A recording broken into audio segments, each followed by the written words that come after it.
The guest is Dr. LBaldwin from Vanderbilt University, and of course the topic is the significance of the 2008 election. And of course, Dr. Baldwin, let's pick up where we left off. And since you are from one of the universities in this area, and one of the great universities in the nation and the world in real sense, let's have you to sort of reflect on some of the things that have happened in reference to this election with the people that you work with, college students. I've had many conversations both in the classroom and informally with students I work with, and interestingly enough, I've noticed the impact of the election on them. They see it as a call to responsibility, as a call to be more dedicated to what they're doing, what they should be about in terms of their studies, about in terms of their sense of social responsibility and reaching out and in being involved in activities beyond the classroom. So it is a call to responsibility. You mentioned earlier about the impact on young people. I think we can speak in those terms as well, because Obama got where he is today by studying hard, by working hard. Of course, he was a beneficiary of affirmative action, but he always believed in personal responsibility. And I think his election is a testament to the power of that kind of message. So what I'm hearing in colleges and with college students today is that, hey, this is a call to more responsibility. We've got to work harder. We've got to become more community involved. We've got to have some goals in mind so we can sort of build on this. We can't expect him to solve all of our problems, which means involvement on our part, means organization on our part, it means political involvement on our part, and how we can become a force in helping this new president to unite this nation. The nation is so divided.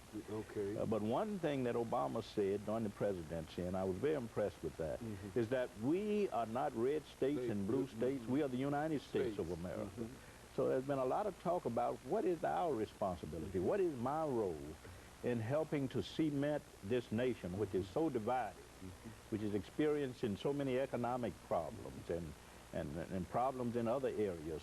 How can we be a force in assisting this new president to deal with this multitude of problems that confront us? You know, I think as a historian, you see, we've seen that there's been a very, very close comparison with Abraham Lincoln and Mr. Obama in terms of their outlook and perhaps even some of their policies and et cetera. What do you see in terms of that connection between the two? Well, I think they're similar in the sense that both came to power, and Obama will be coming to power, at a very critical stage in our history. Lincoln came at a time when there were battles over the institution of slavery, came at a time when there was civil war, regional conflict between the churches over the institution of slavery. Obama is coming to power at a time when we're in a financial crisis, a financial crisis with global impact, at a time when we are divided along religious lines, class lines, racial lines. So like Lincoln, I think Obama will have the challenge of trying to heal a divided nation. And you know that was Lincoln's challenge, north, south. How do I heal a divided nation and bring us back to this sense of being one union, the United States of America? I think Obama has that same challenge. And the difference, of course, is that here you have a man of color. Who's looked upon not only as a symbol of unity in the United States, but a symbol throughout the world. Because there's a sense in which the whole world is hungry for the kind of leadership that unites, that heals. Because you have war in Afghanistan, you have war in Iraq, you have ethnic cleansing, you have chaos, confusion, terrorism. So I think Obama has a greater opportunity than even perhaps Lincoln did in terms of bringing some healing to a divided world. And not just a divided nation. Good, very good. And I think that's sort of a world kind of view in reference to his election. And I'm almost sure that if there's such a positive point of view in reference to his election, there also ought to be quite a bit of positive things in terms of how people would like to help him Yes. to achieve some of the things that he wishes to achieve. Yes. The only thing that bothers me, I think we've attached this aura of messiahship to him. He has become a sort of messiah in the eyes of people around the world, and that can lend itself to unreasonable expectations. Problems aren't going to be solved simply by him coming into office.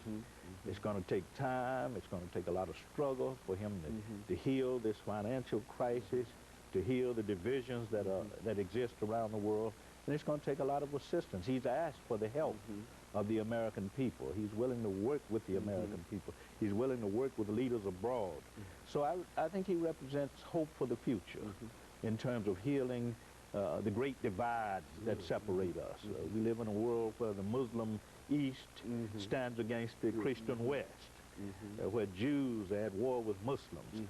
And we need a person with his kind of charismatic, magnetic personality, his kind of sane leadership, wise leadership to sort of bring healing within these divisions. You know, one thing that Dr. Baldwin, is that there are so many people who somehow feel that unless something has been accomplished, is accomplished through this administration, and that especially this financial situation, that it will be very, very difficult to deal with some of the problems that we have to deal with. Yes. And so how do you see this, the financial situation? Yes, I think you're quite right. Karl Marx was right, as you well know, when he's the economic determinist, when he talked about dealing with the economic roots of problems. If you can't deal with the economic roots of problems, then you can't solve the problems. So I think you're quite right, but I think his focus is correct. He's focusing on the middle class. Good. And giving a tax cut to the middle class and empowering the middle class. And by empowering the middle class, he thinks that he can, what, build a stronger economy. And I think he's right there. Looking at issues of health care, the availability of jobs, tax cuts, money for people to cover mortgages and that kind of thing. So I think he's very much concerned with kitchen table issues. And I think that's the correct route in terms of changing or transforming the economy for the better. Very good. Of course, Dr. Baldwin, let's stop for this second commercial break, after which we'll come back and we'll continue this conversation. And of course, we'll be back with our audience following this very, very short commercial break.